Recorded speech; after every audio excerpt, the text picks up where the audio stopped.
The truth is, if you want to control a society, you need to control the men, because it's men which riot and cause revolutions. It's men which can fight. It's men which can really make serious change. I mean, women can scream and complain, but they can be largely ignored. But when men start to riot, you have problems. So how do you avoid that? Well, you make sure the men don't have enough will or enough gumption to put up to resist the absolute shit show they're being forced to put up with. Because the truth is, life for 99% of men in the Western world is awful. And most of them know it, and most of them feel it. And still they will continue to pay their taxes and go to their job and sit inside of their sexless marriage because they've lost their will to resist. And this is done very specifically. This is done on purpose. It's not an accident. Because otherwise people would stand up and say, wait. What? The price of everything's doubled in the last 10 years. My wages are the same. What's going on? But no one does. So it's a very conscious effort to damage the psyche and the fighting spirit of masculine men. Absolutely. True.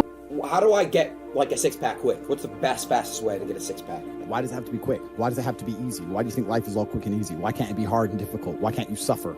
Because suffering is what gives it value. If everyone had a six-pack and it was quick and easy, then it wouldn't be valuable, would it? If everyone walked around with a six-pack and they got it easily, then no one would give it to you. The whole point is that it's difficult to get. Value is linked to difficulty. If you want something that is valuable, you need something which is difficult to obtain. You shouldn't be thinking about quick and easy. You should be thinking about hard, suffering, pain, going through it.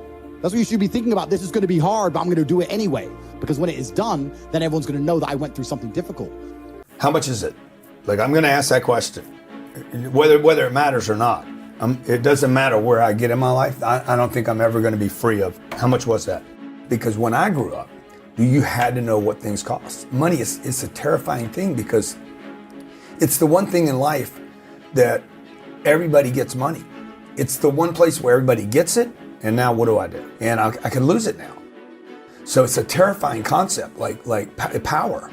You know, very few of us ever get any kind of influence or power, right? Once you get it, you're like, hey, what do I do with this? Am I going to do the right things with it? And so I think people withhold themselves because we're not educated about money. We don't know where it comes from. We have a lot of misinformation about it.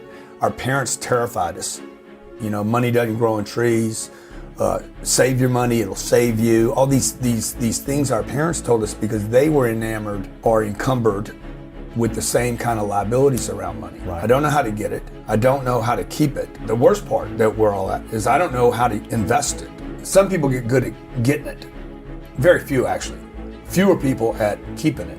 My dad died when I was 10. So he paid all his debt off, had everything paid. And so that's all I had, right? Everybody around me was like, get money, keep it, don't use it, you know, but you should invest, but nobody ever learns that third one. I was a 4-time kickboxing world champion. For 12 years, I trained 5 hours a day, 6 days a week. And I was motivated to train probably about 25% of the time. The rest of the time I went because I am disciplined. If I wake up and I'm unhappy, I will do the exact same things as if I am happy. I will go to the gym the same. I will work the same. How I feel has no impact on how I live my life. We're grown-ups and we have responsibilities and we have problems and we have pressure, and you don't necessarily have to be happy to perform, you know, and happiness will come at the end of the performance anyway.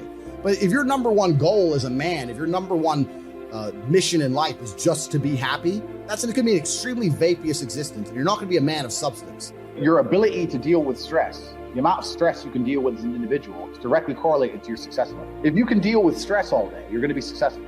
If you collapse under stress, you're not going to be successful. There's no way to the top without stress involved. But there is a massive correlation between success in life and stress tolerance. The more stress you can tolerate, the better your life's going to be. One of the only things in this world you can control is your state of mind. You can't control the weather. You can't control other people. You can't even control your health.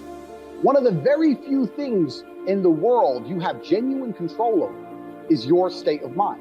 If you can't control that, then you're just a feather in the wind, and life's going to blow you around. I can't imagine truly wanting to quit something and not being able to quit. I can't imagine it. When I talk to people who say, I want to quit smoking, I say, when? They go, oh, well, soon. Well, that means you don't want to quit. You want to keep smoking for a while and quit later. I can't imagine a mind frame or a mindset where I want to do something and can't do it. It's almost difficult for me to answer that question, because if you have that kind of mind, if your mind is so fundamentally broken that you cannot do with your own mind what you want to do, then you're just, right? Life is hierarchical. There's always going to be kings and there's always going to be peasants. If you have a mind that you can't control, then you're never going to be a king. You're going to be a peasant. That's your life. You have a peasant's life ahead of you, and that's your destiny.